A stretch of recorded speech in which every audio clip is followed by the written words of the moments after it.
Switzerland, and the rest of the world, Supersonics Money Transfer has got you covered. With the largest payout network in the Gambia, you can now receive your monies anywhere you are, from Kartong to Koina, with less hassle. Yes! You can receive monies from your family and friends in UK, Europe, USA, Canada, Switzerland, and the rest of the world with our safe, secure, fast, and convenient service that offers you the largest selection of payout locations in the Gambia.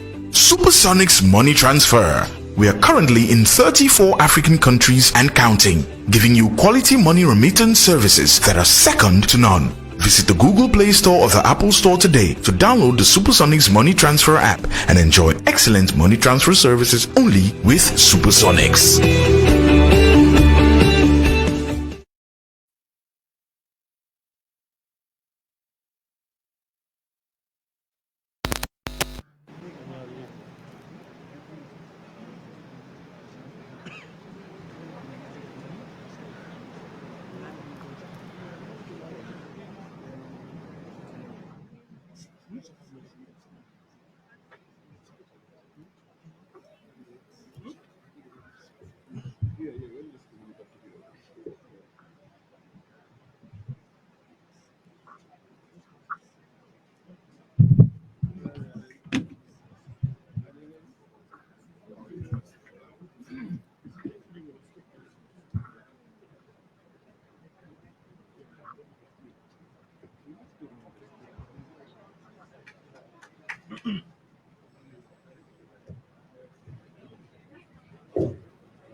Well, good morning to you all.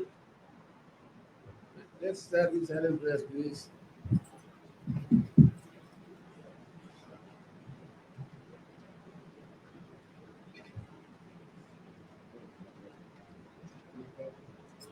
Okay, thank you very much, Chairman.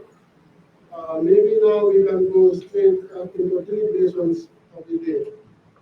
As we are all aware, this brings us to the end of the deliberation process, which started from the 30th of October and ended yesterday, the 5th of November. And today, following the public scrutiny, the chairman has come up the decisions on the various commission papers, which he will be presenting to the members of the press here present. And actually, I would say this is only a press briefing. The chairman will deliver the statement, and this then will close the session. So on that note, I would like to invite the chairman to present the statement to the members of the press. Thank you. Welcome, sir. Thank you, Bob.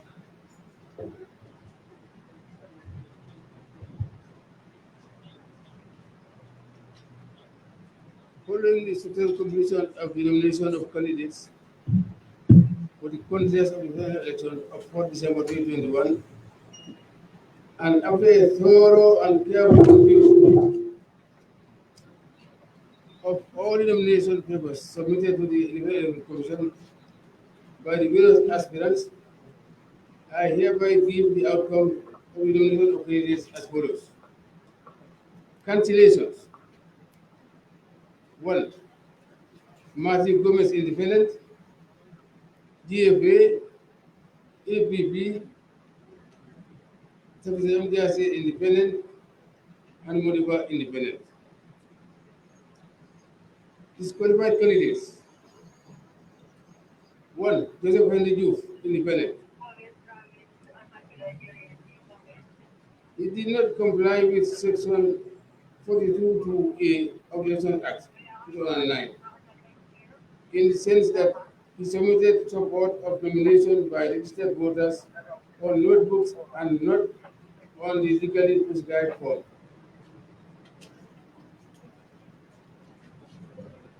In some unreserved areas, he has submitted support of nomination by registered voters on legally prescribed form.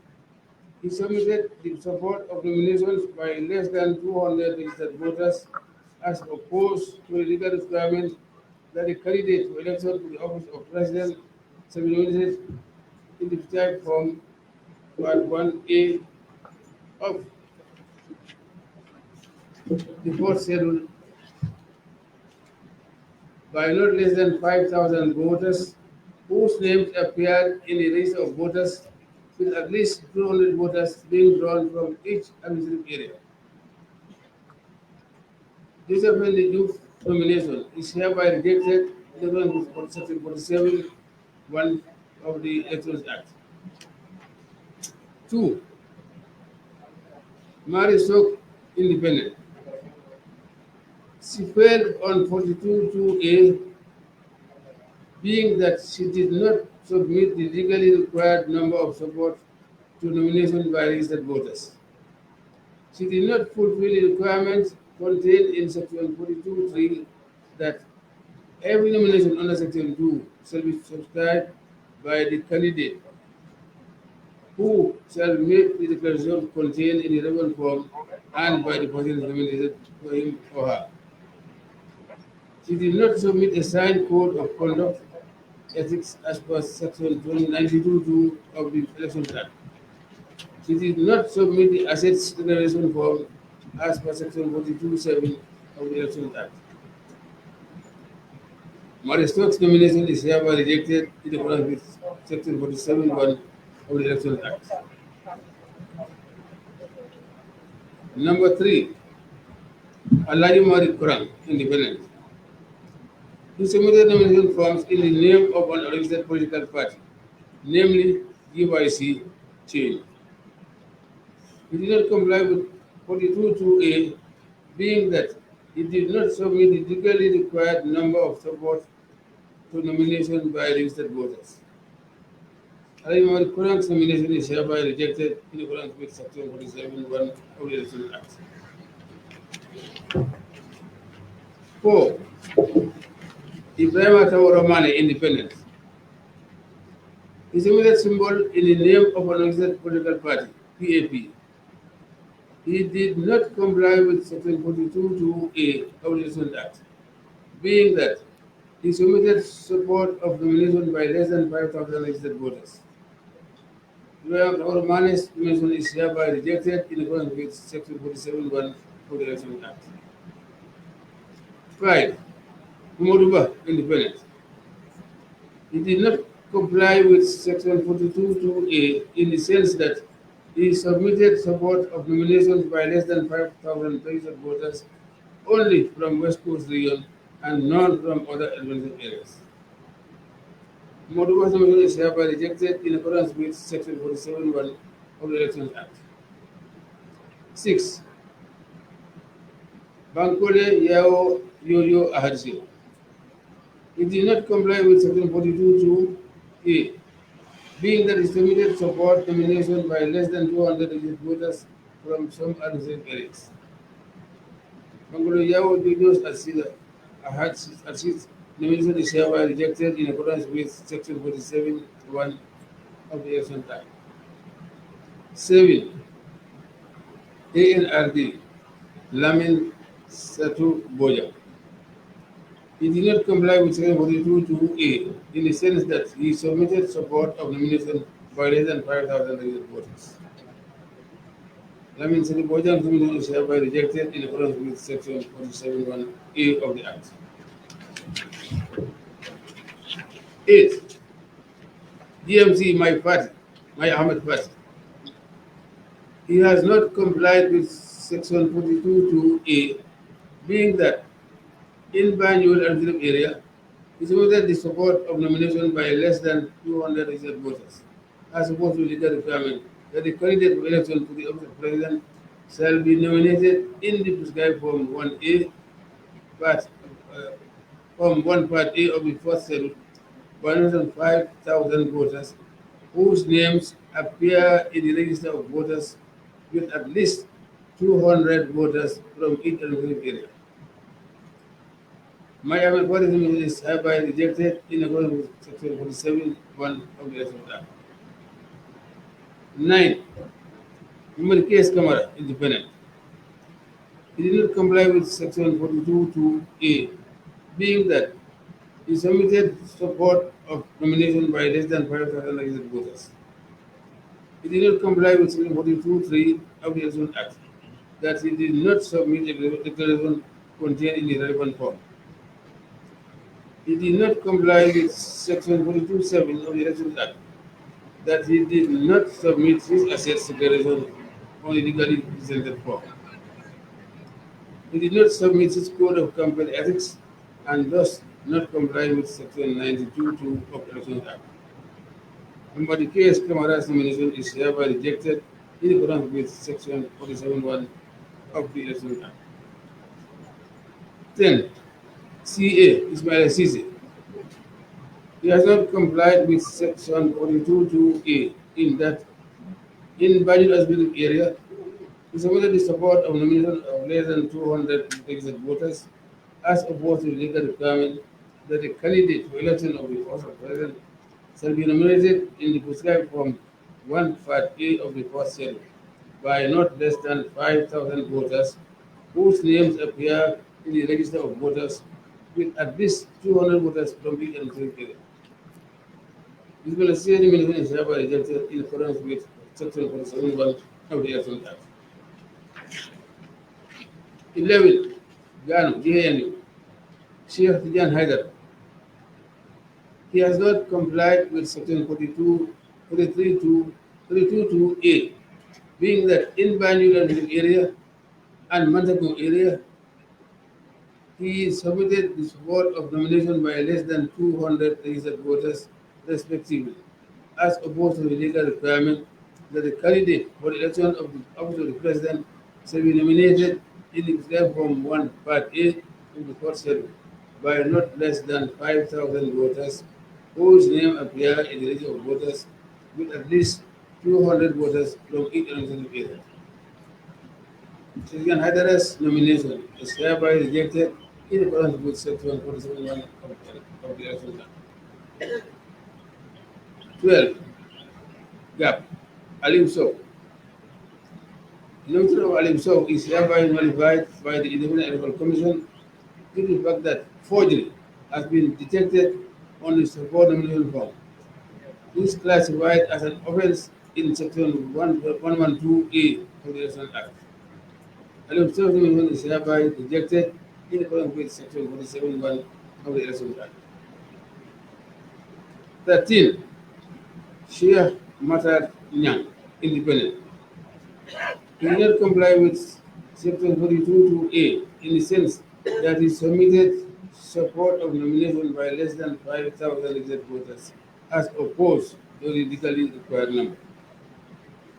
Sheikh Matar Nyang's nomination is hereby rejected in accordance with Section 47(1) of the Election Act.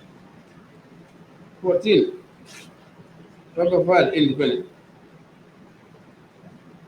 He has not complied with Section 42(2)(a) of the Election Act, being that in Mantakung area, he submitted the support of nomination by less than 200 registered voters, as opposed to the legal requirement that the candidate for the election of the office of president shall be nominated in the prescribed form 1 part A of the fourth schedule by not less than 5,000 voters whose names appear in the register of voters with at least 200 voters from each administrative area.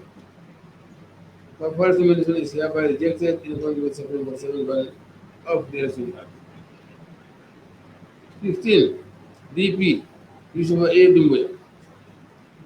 he has not complied with Section 42(2)(a), being that he submitted the support of nomination by less than 5,000 registered voters as opposed to the legally required number of at least 5,000 registered voters.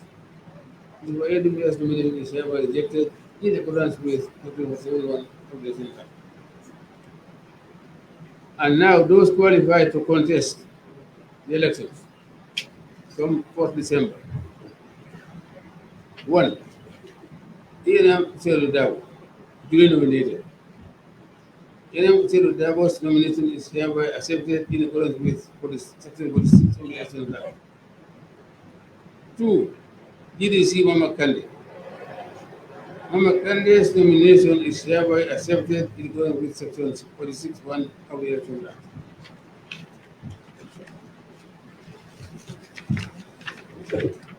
3. Joy, UDOS, Alifa Baukar Salah, duly nominated. Alifa Baukar Salah's nomination is hereby accepted in accordance with Section 46(1) of the Election Act. 4. NPP Adama Barrow, duly nominated. And Barrow's nomination is hereby accepted in accordance with Section 46(1) of the Election Act. 5. Esambai Pal, independent, duly nominated.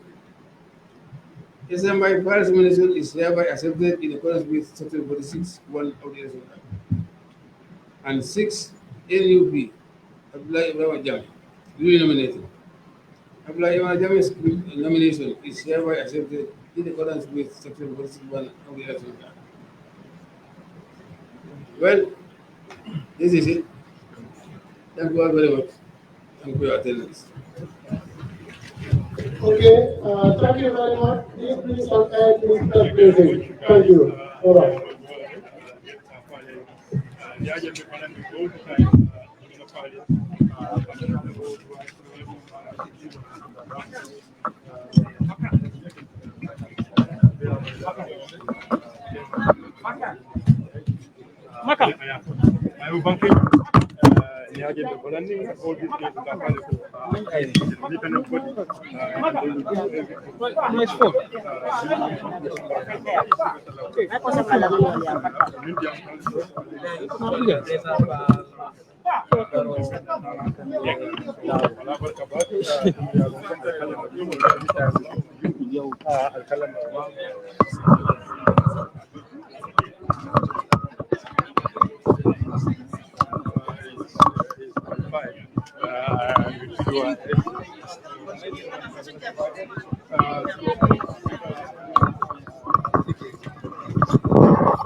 pour ñu mun a object to read dinañ go ahead with them all now they are satisfied with the decision of the IEC loolu loo xam ne no 23 def na si meeting but fu mu nekk nii lii di jeexal nii commencé waa nga bi from the angle of the IEC they are satisfied with so far loo xam ne loolu lañ tanda among the candidates yoo xam ne qualified for 16 number total bi woon 21 ñu bari ñoo drop fu mu nekk nii so loolu moo nekk liggéey boo xam ne so ñu ci ñi nga xam ne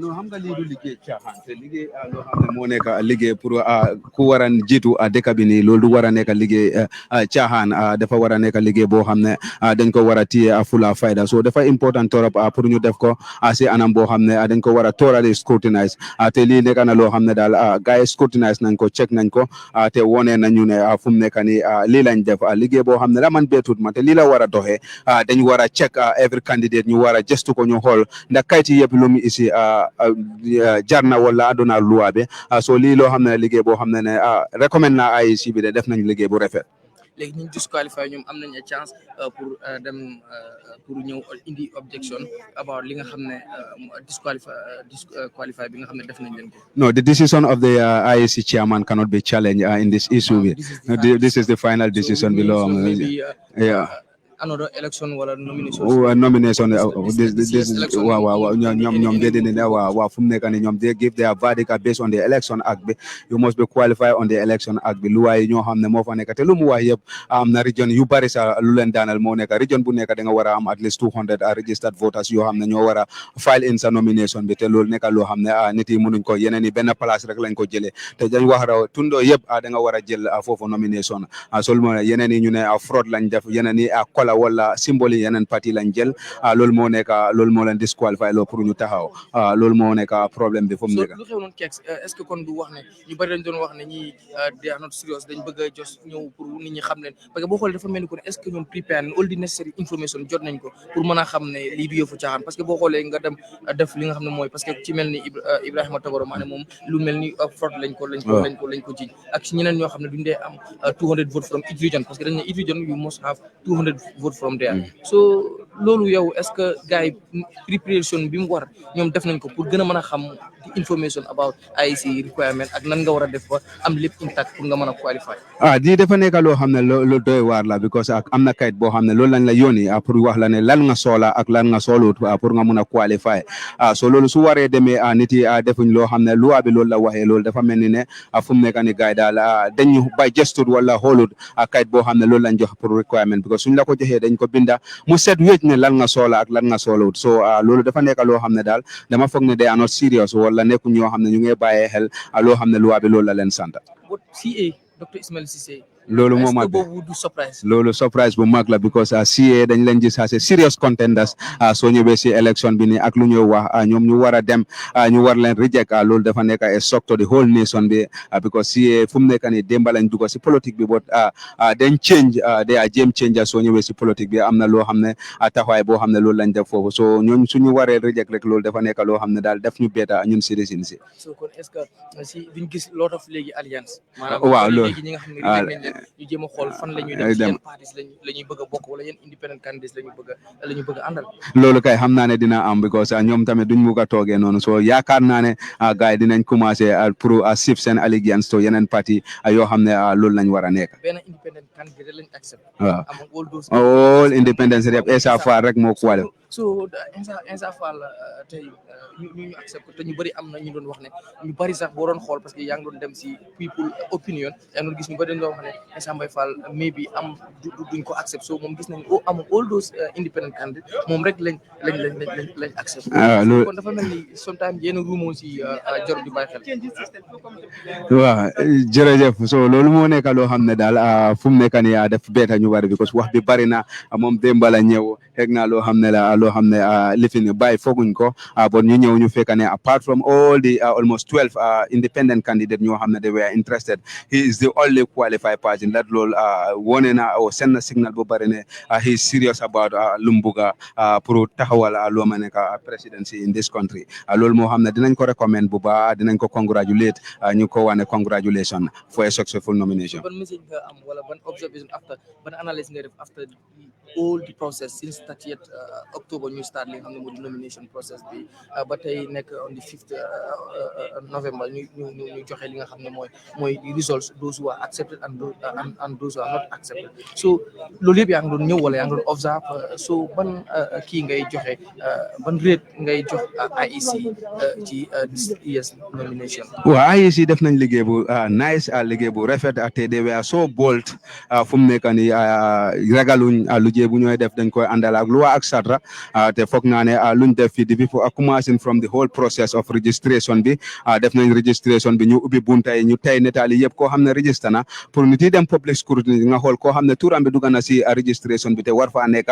nga objectorate ubbi nañ code si ku nga xam ne bëgg nga pour nga dem si code bi ñoom tamit ñu dem si code bi ba gis nañ the whole lu ñuy waxee moo nekk code si tamit kenn demut foofu pour object to the registration process bi loolu move foofu tamit ñu ñëw si nomination bi yëpp dem na ak anam bu rafet loo xam ne loolu def nañ ko foofu nomination bi dem ba jeex tamit amut loo xam ne objection la loo xam ne def nañ ko si IEC loo xam ne nit yi def nañ ko ñu jógee foofu process bi yëpp doxee nañ ko ba jamono bi fu mu nekk nii àgg nañ stage bi nii te ñu officially wax ne 6 candidates out of 25 ñoo xam ne ñoo bëggoon daanaka fu mu nekk nii ñoom yëpp decide nañ ne 6 rek mooy taxaw yeneen yi yëpp dañ la reject lu may wax moo nekk nit yi nañ ko jël with good faith ne ñu xam ne lii luwa la luwa moo leen xañ nekkul ne nit moo ko def wala lan la wala IEC la but luwa bi moo leen xañ te nañ respect the verdict of the law ñu try next time bad luck ñoo xam ne tamit qualify nañ leen 6 yi ñu xam ne nañ def campagne bi si anam bu rafet boo xam ne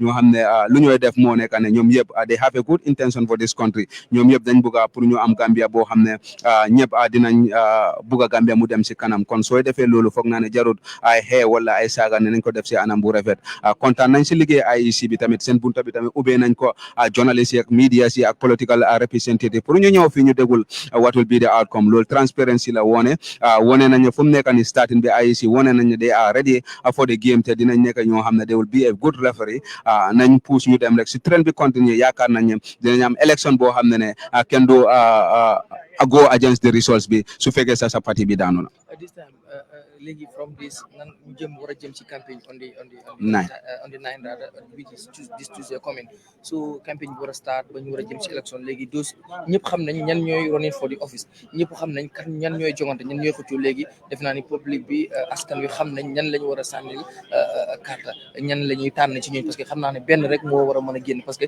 this is what the first election man noonu laa ko jàppee parce que bii mooy first election boo war a mën a qualifier rek pour mën a taxaw candidate so di second election nag boobu askan wi ñoo la mën a tànn so tey ndax ay si liggéey bi mu def yëpp yow jox na la yaakaar jox na la hope ne élection bi ñu ñëw ni dina nekk free and a fair election. waaw lu ma gis ngum si starting bi wone na ma ne IEC pare nañ pour liggéey bi te dina nekk a free and fair election comme 4 December suñu annoncé rek kenn du question the results of the IEC fu mu nekk nii lu ñu wone te foog naa ne trend boobu su continuer rek dinañ am a very peaceful election boo xam ne su jeexee sax kenn du question the verdict wala duñ dugga si impasse boo xam ne mus nañ si dugga te dañooy waa IEC rek nañ make sure ne bu mu yàkkamti nañ del liggéey bi buñ joxee last time bi lu xapu noonu ñaari results yi nga announce ko because loolu yëpp daf dee isi doubts and into the institution so loolu suñ ko defee rek dinañ am loo xam bon luñ gisee fii daanaka rafet na gars yi def nañ liggéey bu rafet and they have done it fair and balanced situation gis nañ all candidates the opportunities yëpp present nañ even so present wu sax jox nañ la time to come again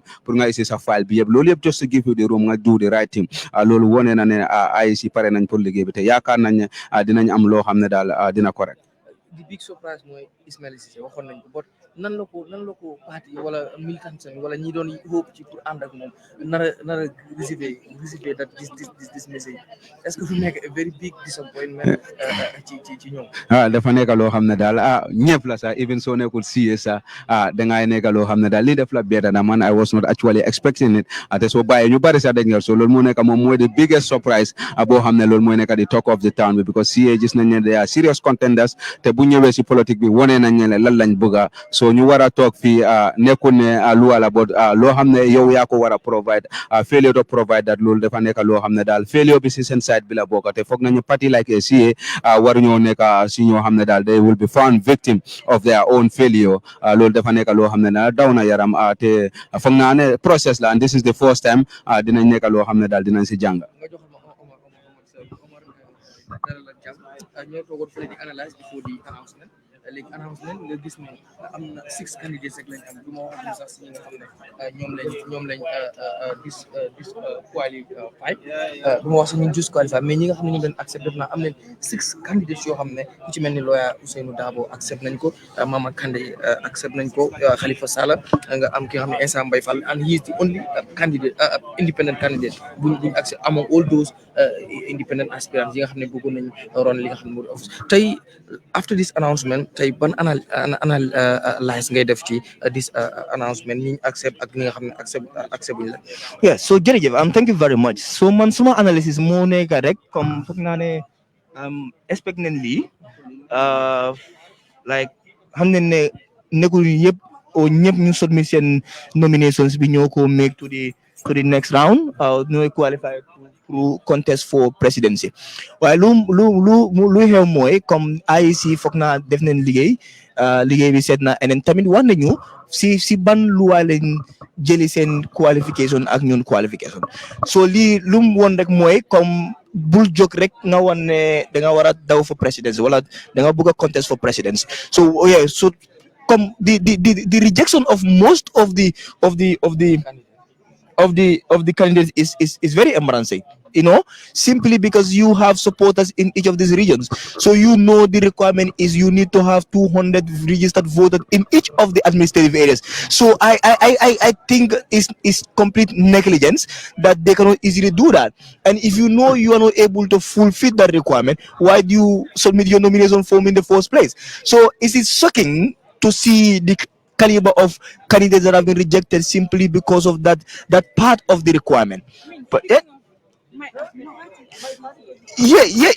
I think generally I am very, very disappointed in GMC and the Citizens Alliance simply because these people are individuals. Dr. Ismaila, and of course, my party are individuals that people hold so high if you come to intellectual capacity and all what it comes with. So I am not too sure their rejections could have been based on this for me is negligence because you know very well that you need 200 voters registered voters in each administrative area. You know, fini lo fi jang moy nga mom bi mu ñëwé def nomination ba paré dafa wax né crowd is not important but kon da fay delu ci wat né ba légui Gambian politique patay ñëwaguñ in politique of ideas yeguñ parce que bo xolé mënulo am li nga xamné moy 5,000 signatures parce que dañ la 200 voters from each fi nga xamné moy yes so man how many I don't know how this boils down to also reflect and analyze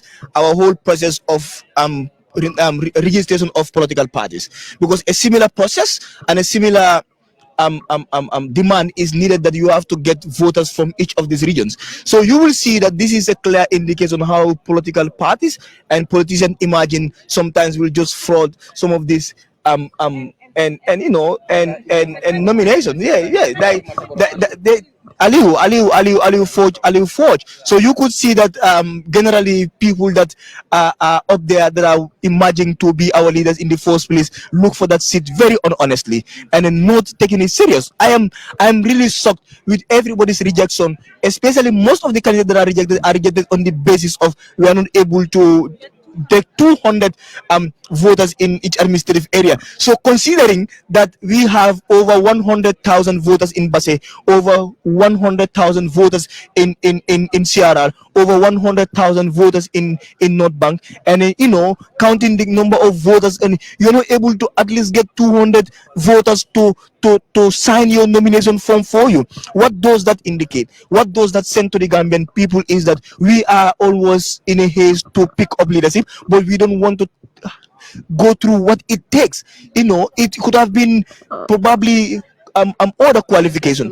Kon ñu reform our electoral system parce que bu fekkee ne the requirement are very cheap even though ñoom parce que ñu bari loolu lañu waxoon the requirement is very cheap moo tax ñu bari nekk di wax ne dañuy seetaan so dañuy run for president est-ce que kon li jarul from this point IEC ñu indi well I think this is a learning lesson for Gambian people and then you could see how it's very, very, very, very cheap of Gambians. Like with these very easy requirements, people cannot make it to the polls. You know, so it shows how we want to be out there, but we don't want to make efforts. We don't want to, we don't want to build that support base. And we could see, and then this is also a good analysis to say how people rally behind you and shout behind you. If what I know very well that some of these candidates are rejected have a very number of individuals behind them on their nomination, but you cannot even get, I look at Citizens Alliance, I look at Ahmad My Party and GMC. You look at, and then those people are around this end. So if you look at an administrative area very close to this end where they couldn't penetrate through to get the 200 voters card, registered voters card to nominate them, I think they for me is really not disappointing from their individual level, but from their party level. And then these are the kind of people that wants to be president in this country. It's kind of shocking for me. Yes, fay naa leen bu baax a baax. ñëw nga fekkee nga process bi mu demee ci public scrutiny bi gis nga lépp mu demee ba tey di IEC chairman Alieu Momon Njie mu announce those who accepted pour nga xam ne ñoo war a bokk ci 4 décembre bi jëm nii ci jongante bi tey jii ak yow ban jàngat nga am ci mbir mi nu mu demee. Waaw di sant yàlla bu baax a baax di congrats nag all the aspiring candidates because it's one thing to be disqualified but it's also another point tamit because ñi yëpp dañ taxawoon gëm ne tamit ñoom fuñ bugg a yóbbu Gambia is different from keneen ki fu mu ko bugg a yóbbu so loolu yëpp ñu ngi ko center on their party manifesto so suñ demee nag ba nga xam ne tamit mi bi nuñ ko buggee demeewut noonu taxut nag for them to be losers because still now dama gëm ne the door is open for them pour ñoom tamit ñu make sure ne at this they will see how best they can come together maybe with other parties pour ñu move Gambia forward because the president alone cannot build this country so he need people from all angles ñu nga xam ne am nañ Gambia at heart ñu jàppale ko si liggéey bala moo liggéey country pour ñu move forward because simply I don't see any losers and I congratulate all of them particularly my lecturer Dr. Ismaila Ceesay who taught me political science. It was very unfortunate that he did not make it to the polls, but alhamdulillah, looking how young he is. Huh? Yes, shocking. I can say shocking. But I believe still now there is more waiting for him outside, and I believe in 2026 he will come back stronger, inshallah. Okay. Yes, yes. And this is going to be the second time that your party Yes. How do you feel? And are you guys hopeful or optimistic with this election? Yeah, indeed, we are more than the word hopeful because it's based on reason. Because no, not necessarily only the backing of APRC is an addition, but we were working before APRC, even first before Jammeh finally endorsed us. Yeah, we were indeed very working, and we believe that at this we have the structure and we have the support needed. But still now we are striving for more support. That's why all these candidates who have been disqualified, I will tell you, our doors are open and we are welcoming all of them to the GDC so that at this we can build a better Gambia. Yeah, so that was going to be my next conversation. I think this is going to force into alliances because that is going to be a stronghold for some of them. Like, for example, we have 6 political parties qualified out of 23. So meaning we have almost 15 to 16 political parties out there and independent candidates. We have only 3. This year we have 6. We have 6. So it's a huge improvement. Yeah. I don't know within the 6 whether any of them will have the guts to go into coalitions, but I know the other political parties are going to take this as an opportunity to join 1 or 2 parties in order to also build up ahead of the 2026 elections. But also this is a lesson for parties, a big lesson for parties that you don't need to take chances of anything. You have to be completely serious with what the things you do ahead of elections. Because I like he said, I think he's shocked. Dr. Ismaila Ceesay is my lecturer and he's somebody I really hold out there and then respect so very much. But this is not about him individually, probably, but the Citizen Alliance could have known better that they cannot take chances. They should have not taken chances. My father is another very landed individual. In fact, a lawyer, a legal practitioner. I don't know where his faults came from, that he could have seen that a major requirement and still faulted, but we hope for the best and we feel that there will be a paradigm shift, a new political environment with alliances, but everybody wants to go to the polls directly or indirectly. So hopefully we'll see better alliances, and of course maybe alliances that people have been crying for all over. I've seen flyers of certain alliances that the citizens are suggesting to political parties. Probably this is the better chance for those kind of things. So it's not completely bad, but I hope for the best, and then I feel like I wish the 6 political parties all the best of luck ahead of December 4th elections. And we'll continue watching, and we'll make sure that we have a smooth and democratic elections. Thank you. Ginnaaw bi nga gisee ñëwee observe nga bokk GDC nga gis Alieu Momon Njie nu joxe results ak all the process nomination bi nu demee yëpp since ñu starté ko 30th October, that was Saturday ba tey mu jeex Saturday again bañ joxe ñi am nañ juróom benn candidate yu war a taxaw na ngir joŋante ci élection yu jëm nii ndax yow li nga gis fii doy na la ba nga mën a yaakaar ne élection yi nga xam ne moom lañ dëgmal ci ni muy ñeenti fanu décembre dina nekk li nga xam ne mooy élection boo xam ne dañ ko am ci jaama te dina dem ci li ñuy wax free and a very fair election. waaw because gis nga jàmm ñoo ko amee and gëm naa ne suñ behavior and tamit suñ parties conduct dafa important trop because ñu fee contest yëpp party leadership they are Gambians seen supporters yëpp they are Gambians and ñun fii lañ am ñaanuñ yàlla lu fi xewoon mu xewaat fi because dëkki jàmbur la ñu mujjee dem so ñun ñëpp let us take the responsibility ñu mun a ko suñ supporters yi ñu xam ne élection dafa ñëw dafa dem waaye environment buñ dëkka the society will remain and this is a message bu nga xam ne every party leader expect nañ pour nga preach ko and gëm naa ne tamit élection bi su nekkee ne is done in a fair environment teg naa ne all party leaders tamit war nañu accept the results because lu gën a am solo rek mooy Gambians ñooy gën a decide and kuñ decide ne kii leen bëgg pour mu lead leen in a very very fair and democratic election gëm naa ne it should be accepted by everybody ba pare buñ nangu nobody to be used as a political tool buñ nangu kenn ñu génne la outside there pour maybe nga cause fi fire wala cause fi a problem for this country yow su nekkee rëcca nga sa parents wala sa mbokka wala sa keneen there is no guarantee ne ñooñu dinañ rëcca so ñi ngee wax ñoom ñëpp 6 political parties yu nga xam ne tey ñoom ñoo qualified pour war a mun a contest for the December 4th election ñoom am nañ responsibility towards this nation mooy ñu def election bi in a peaceful manner ba pare ñu make sure tamit election bi dina am credibility and credibility lu ko joxe is IEC have a bigger role to play as the referee whoever wins nañ declare ne kii moo win. so ndax li nga gis fii loolu jox na la ci ne IEC that game that role bi nga xam ne moom la war a play ci election si pour mu fairness mu mën a am ci li nga gis ne koo xam ne moo win rek mu announce ko te kenn du am benn taawut ci loolu ndax yow gëm nga ni loolu IEC bi dina ko def after this nomination. waaw because tey lu ma fi dégg si press conference bi lu ñu wax yëpp dafa am fu ñu ko teg muy si sarta loi and ñun ñëpp tamit ñu ngi si ron loi so mboolem lu nga xam ne si loi lañ ko teg rek amul ku si sañ pour bañ ko. so moo tax luñ fi announce yëpp nangu naa ko because waxuñ ne kii dañ ko disqualify because maybe bëgguñ ko wala leneen waaye dañ ko disqualify because sarta yu ñu wane sarta yi la munta mit loolu moo tax ñu disqualify ko so loolu moom ànd si waaye ba léegi ñu leen di ñaax tamit because nit ki tamit election dafa easy and is very sensitive in the sense ne lu ndaw rek people mën nañoo respond negatively so before loolu let them take their time nañ def seen homework ba nga xam ne at the end of the day once it is announced maybe nobody will question it again because loolu moo leen di jox credibility because buñ fi joxee room bu nga xam ne people will doubt or challenge it loolu su amee rek nobody can guarantee peace in this country again.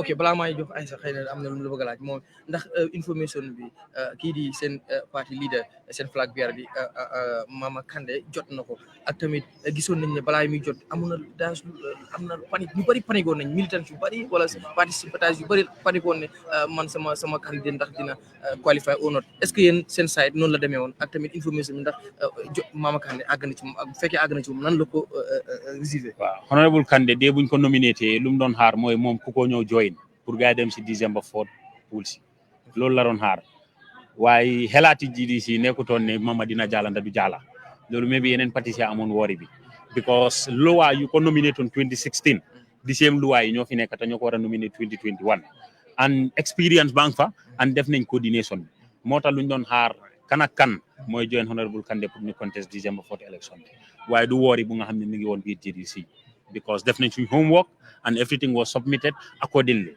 so we were very comfortable. 2016 ngeen demoon contexte ngeen ñëw yéen a nekkoon di taat position ngeen jëloon ba ñu bëri wax sax ne bokk ngeen ci régime ceeb bu amee GDC bokk nañ ci ndax moo affegoon di former régime ndax ñu ne ñu bëri moo taxoon président Jammeh mënul woon win parce que lot of the vote yu GDP am dafa séddoo ak Jammeh so ngeen doon contexte parce que you were running for the presidency amu leen ko ndax def ngeen yaa ngi wax homework ndax yéen defoon ngeen seen homework lan moo tax ngeen fail fan ngeen ko ñàkkee lan ngeen deful te ngeen waroon koo def ak lan ngeen def te waruloon koo def ba ngeen ñàkk élection si ndax def ngeen homework yëpp toog càmbar ko ba ngeen gis ne dis élection buy ñëwaat ni di ngeen fexe ba jël yi ngeen amoon yëpp seen weakness yi ngeen ñëw indi ko mu nekk seen strength ba ngeen xam ne di ngeen mën a jël ndam li ci élection yi jëm nii. GDC is a progressive party because tamit fu ñu nekk ñi ngi assist di try evaluate how best la ñoo def pour mun a am voters out there pour ñu ñëw rally behind the party and from 2016 ñu gis si parti bi rek mooy progress 2016 lañ contest ñu am 17%, 2018 local government election bi ñu am 21%.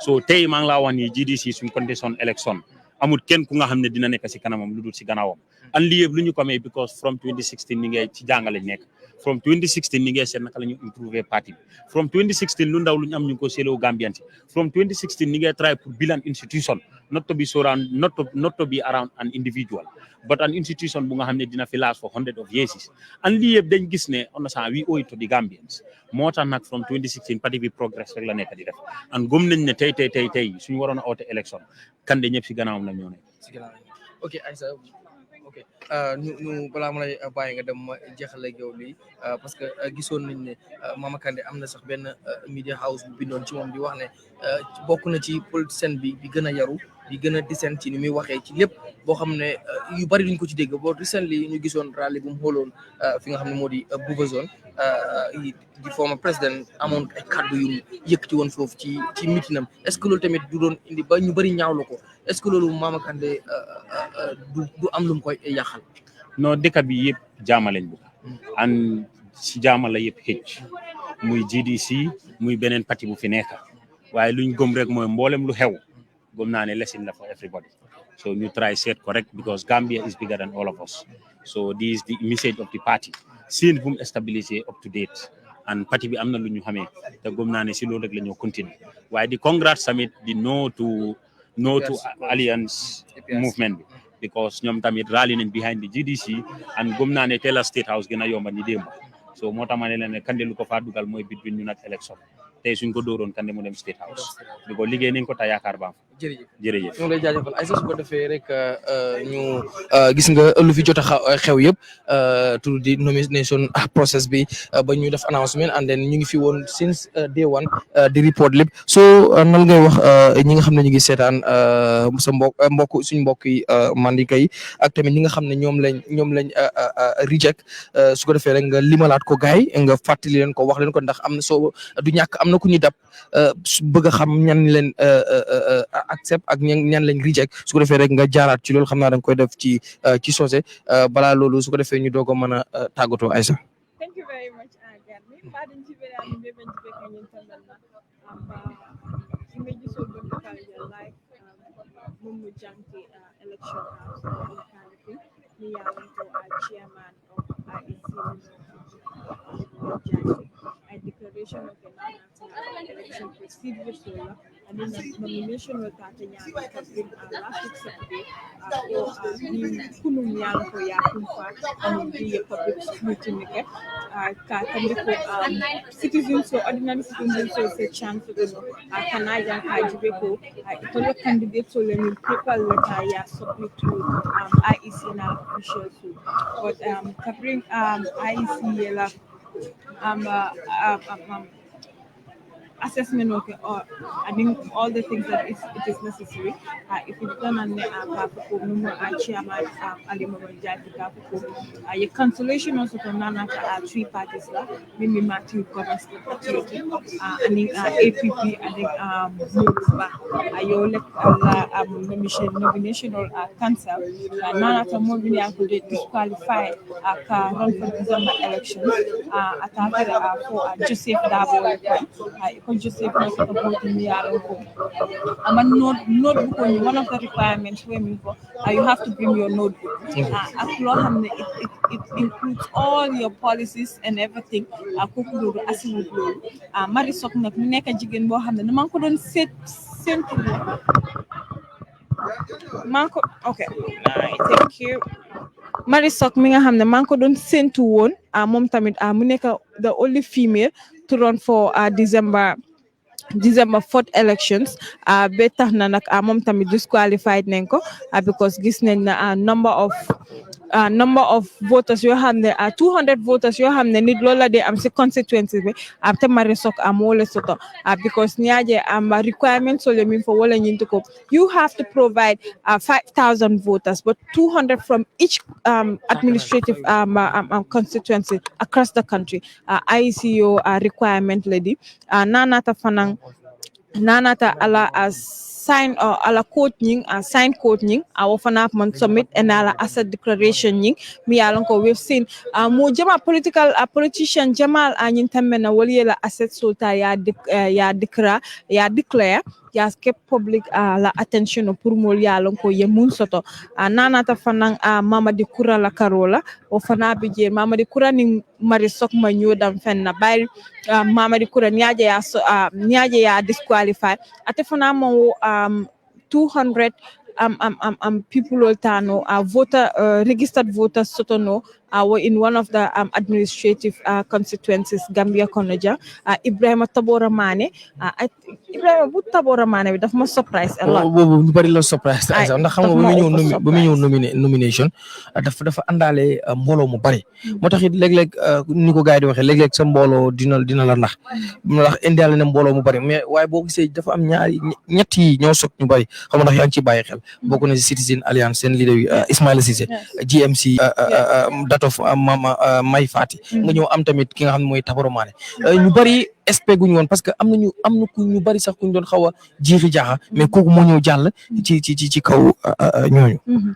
thank you very much jërëjëf Ibrahima Tabora Mane tamit dañ ko disqualify Mamadou Bah independent yow fana disqualify la nanata ala registered voter mi yalon ko amo 200 registered voter ami min soton West Coast region wala yatina amang qualify banki the same thing waaw ak bankole AHG moom it disqualify nañ ko te ñu ci bari ñu leen disqualify dafa mel ne benn kii bi la kenn rek xëy na lañ wax ne dafa focc mooy Aliou Sow of that of gap waaye defe naa ñi si des ñëpp benn kii bi la mooy incomplete signatures parce que niñ ko defee mooy dañuy wax ne each region you have 5 regions each region war nga am foofu 200 voters from the people of that area but ñu bari si yëpp benn region rek lañ focus wala xawma ay sa fii correction bi il faut que ñu laajte ko ndax gars yi xamoon nañ ndax loolu mooy requirement yi wala nan la dem parce que defe naa ne am 200 voters du lu jafe it is clearly stated ne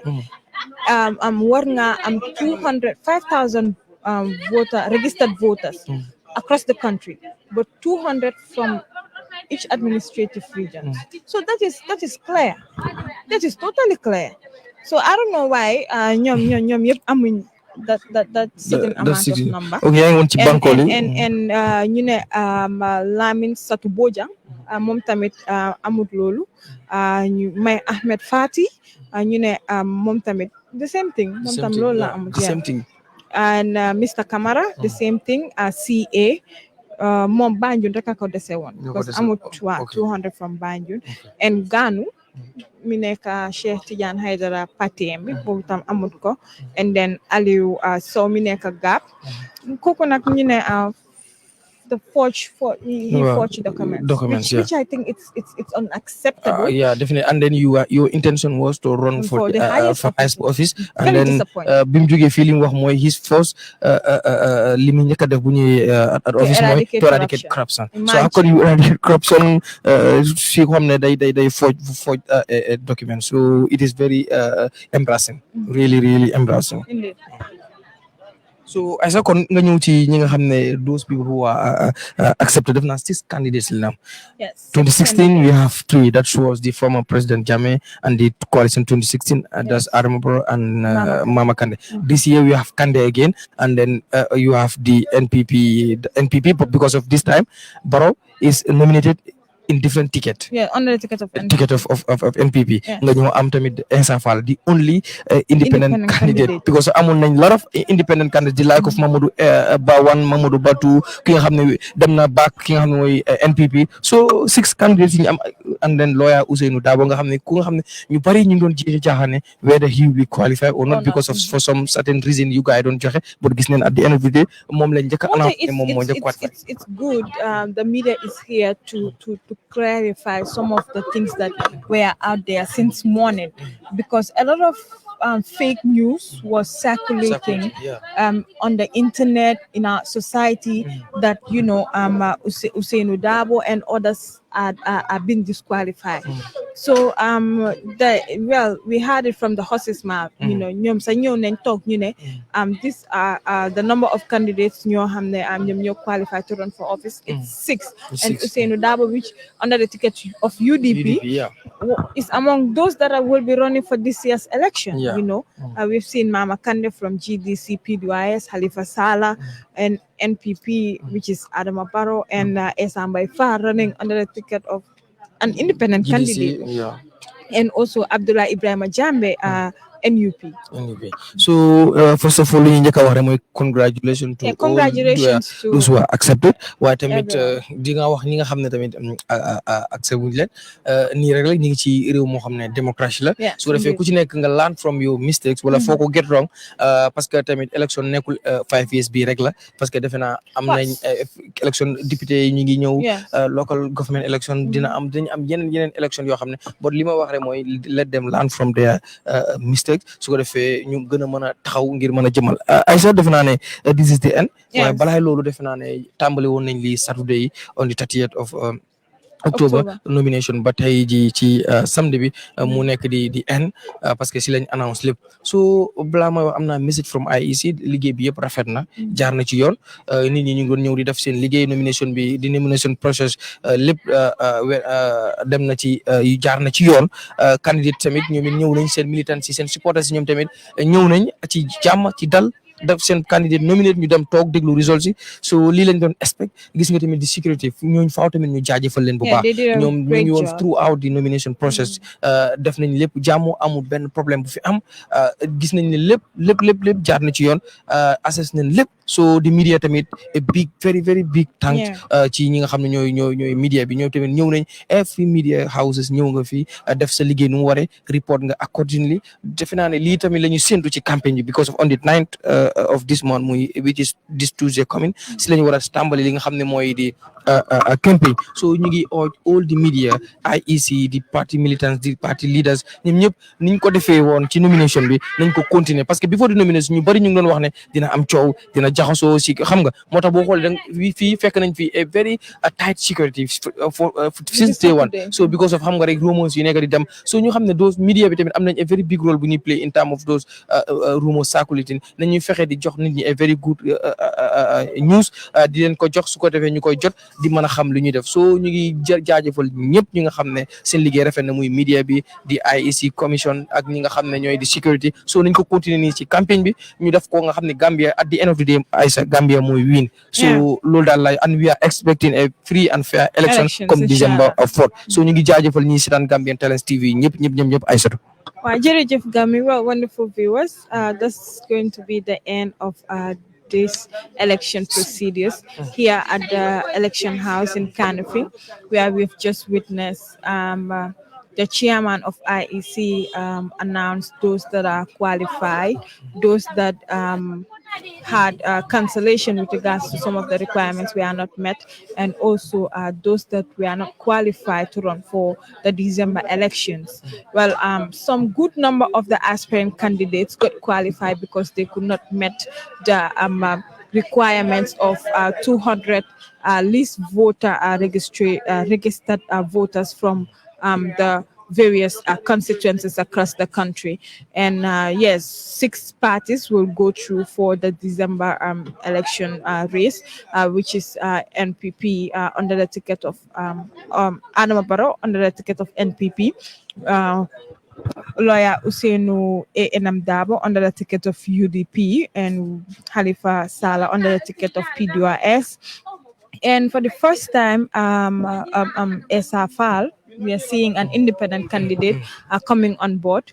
I think he's the only independent candidate. Yeah. And then there was many.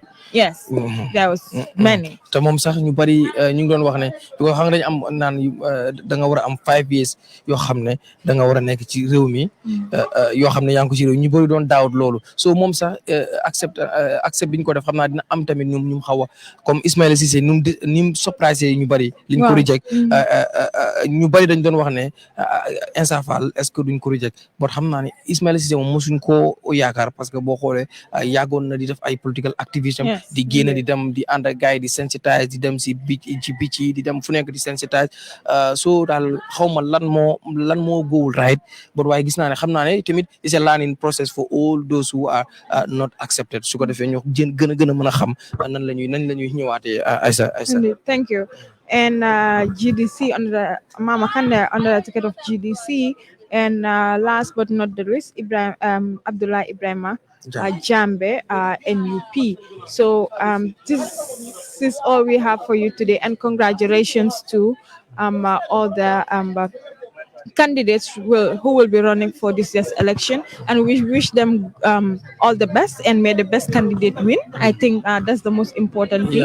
And you know, di ñaan jama di wax Gambia ni ne Gambia ñu ñoko boka ñu dem ñu dem ak dal, you know, let them go out there and cast their vote and then go back to their home. Yes, and wait for the announcement to be done by the same person who did the announcement today, who is the IC chairman. So until then, Aïssa xam naa loolu mooy wàllu tamit oto yi ñuy yéeg ci kaw parce que gis nañ lot of accident muy happen gars yi di lost lot of lives parce que ci wàllu accident di ñaan tamit buñ dee wane ne crowd is not that much important. What is important mooy buñ demee ba ci ballot box bi ñu cast their votes for you, that is more important. But crowd bi ñu yéeg ci kaw oto yi di romb tamit te gars ñu bàyyi di jaay seen carte bi it's not so your vote is your voice, your voter card is your voice, so and then it's your future.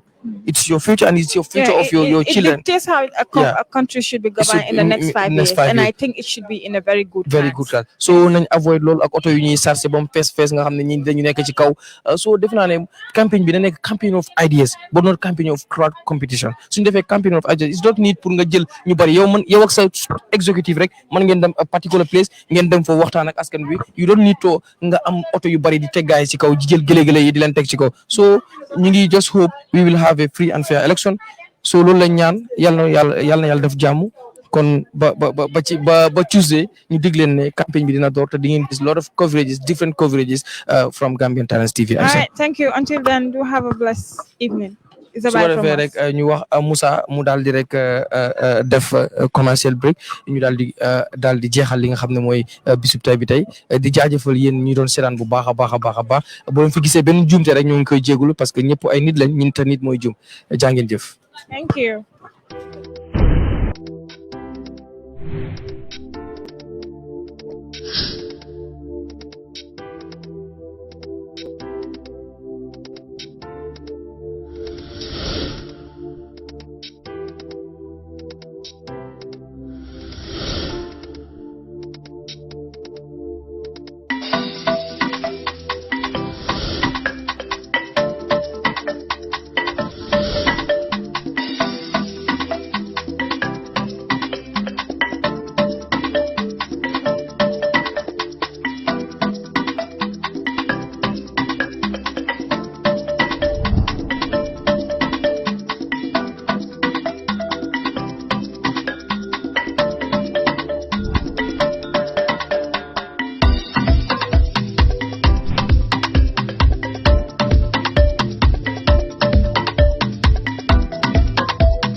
soo bëggee jot xaalis bàyyeekoo UK Europe USA Canada Switzerland ak àddina wërngal képp Supersonix Money Transfer ñu ngi ci ànd ak yéen ak yónneekaay xaalis bu gën a màgg ci Gambia mën nga jot xaalis fépp fi nga ne bàyyeekoo kaatong ba Koyna te doo ci am benn jafe-jafe waaw mën nga jot xaalis bàyyeekoo ci sa ay mbokk ak am di jàmma nekk ci UK Europe US Canada Switzerland ak àddina wërngal képp ak suñu yónneekaay xaalis bu màgg bi nga xam ne dafa wóor gaaw te noppale fii si biir Gambia. Supersonics Money Transfer ñu ngi ci ñetti fukk ak ñeent dëkk si biir Afrika ngir jox leen melowaay yu gën si jotum xaalis bi nga xam ne kenn du ko laam-laamee. saytu leen ñu si Google Play Store wala App Store ngir mun a bindu si suñ app bi di Supersonics Money Transfer app ndax ngeen mun a bànneexu si suñ money transfer services yi ay mbégte rek la ak Supersonics.